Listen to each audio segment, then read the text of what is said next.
Hello my friends, welcome back to my vlog channel. A few months back I did a video where I talked about some disappointing reads, and I thought I would do kind of a part 2 to that video, but with a little bit of a spin. The year is coming to an end and I thought it would be fun to look back and talk about all of my DNFs from 2023, all the books that I decided to not finish. Whether it's a hard DNF and I will never be reading it, or a soft DNF and I plan to revisit it later, I thought we could just talk about the books that I put down and why they were disappointing to me. Stay tuned because next week I will be posting my best and worst books of the year video and it's gonna be a good time. Okay, let me look on Goodreads. Okay, first we're gonna go from most recent to further in the year, just because that's how Goodreads is laying them out for me. So first we have Lessons in Corruption by Gianna Darling. I DNF'd this earlier this month actually. I went into this knowing it was a taboo motorcycle gang romance and that there was like an age gap. It was kind of confusing. I couldn't tell if it was like college or high school or what, but he was 18 and I just could not buy into the fact that he was like this big bad motorcycle guy being an 18. Like, I don't know, it didn't work for me.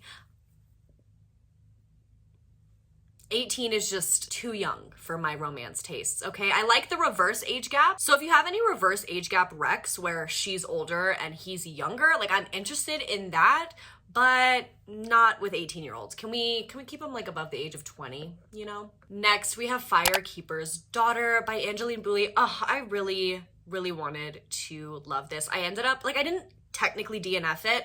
I just ended up skimming like the last, 20% because I was really liking this at first. This is a YA mystery thriller and we read it for my book club and a lot of people really loved it, gave it high ratings, and I was listening to it on audio and I got about halfway through and there's a reveal about one of the characters and what he does for a living. And then after that, I think it focused a little bit too much on the romance with said cop and I couldn't like get invested in the mystery. So yeah, the mystery itself was interesting, but I think it focused a little bit too much on the wrong things. So wasn't for me, but a lot of people really loved this. So definitely check it out if it sounds interesting. Next, we have Hate by Madison Kate. Ugh, I was so disappointed in this. I was really looking forward to it. This is a reverse harem. So it's one girl and she has like 4 or 5 different guys that fall for her.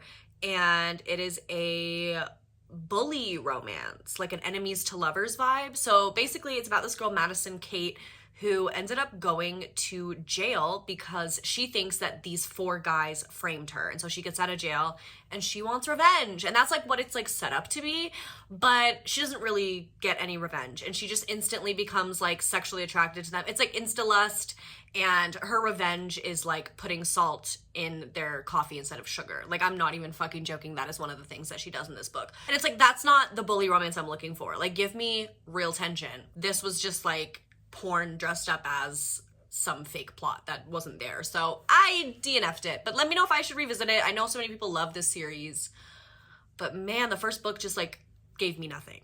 Go girl, give us nothing, you know? Next one that I DNF'd is Tattered Stars. Yes, Tattered Stars by Catherine Cowles.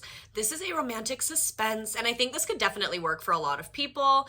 It's about this girl who, her parents were raised in like this weird religious cult, and so when she was a little kid, her dad kidnapped this neighbor girl and kept her like locked in with their family, and so one day she breaks out of her own house and tells the police, ends up sending her dad to jail, gets the other girl freed, etc., etc. So it's been like 10 years since then, and she moves back into town and runs into that girl's older brother who hates her. And so it's supposed to be like this like enemies to lovers thing, like second chance, because they used to know each other before, but there's like this suspense plot underneath with like the cult and everything. I just did not connect to either of these main characters. So I might continue and read like the next book in the series. Let me know like what Catherine Cowles book you think I would like, what one I should start with, what you would recommend, because for me, this is my first book by the author and I just did not like the characters. And that's, again, not the book's fault. This is more of a me issue, but again, the guy's a sheriff, not my type. And then the girl was like a veterinarian who's like a big dog lover, which is fine. It felt very cute and like standard, but I just prefer like a little bit more grit to my characters. Okay, next one is definitely a soft DNF. I plan on revisiting this book at some point, reading it maybe in 2024. It is Good Game by Madison Fox. Ugh, I love Madison and her YouTube channel, her videos. When she said that she was coming out with a gamer romance, I was so excited. I picked it up the day it came out, and then I ended up putting it down, and I never picked it back up.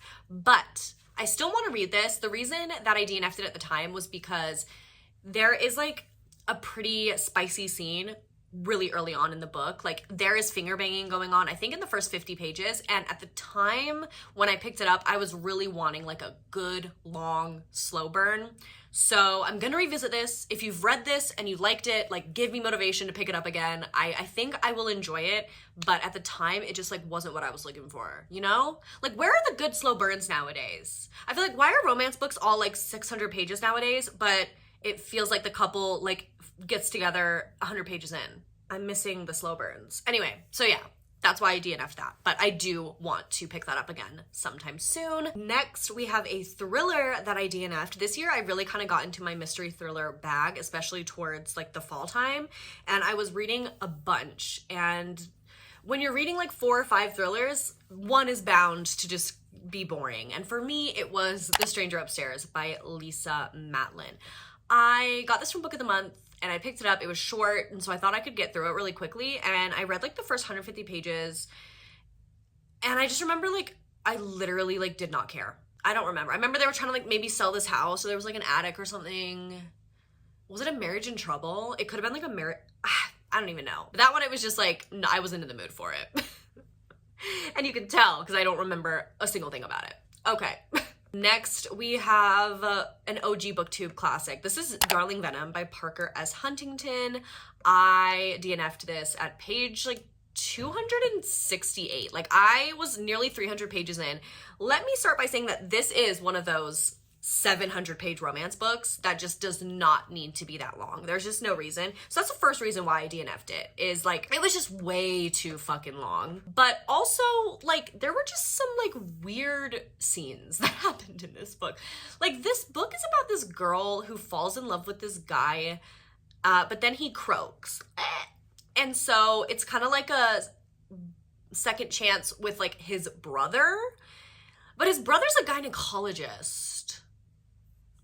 And I'm just gonna let your mind go wherever it wants with that. The only thing I remember about this book was the gynecology scene.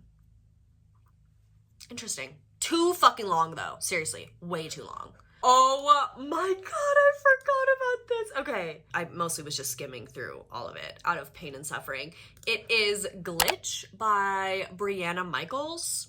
So this is just like an all porn, no plot, smutty novella erotica, and I could not get through it. I literally put it away. I couldn't finish it. I just skimmed because his whole thing was calling the girl like Kitty, like, hey kitty girl. I love cats as much as the next girly, but Kitty is not a pet name that I particularly enjoy, so I DNF'd it. Hey, some of these reasons are petty, but I don't give a fuck. If anyone out there feels bad or feel some type of way about DNFing books, I'm gonna tell you straight up, don't. Okay, there are way too many books out there, and there's not enough time in the world to be reading things that you don't enjoy. So DNF shit for valid reasons or petty reasons, who cares? Life's too short. DNF, DNF, DNF. So I DNF'd that.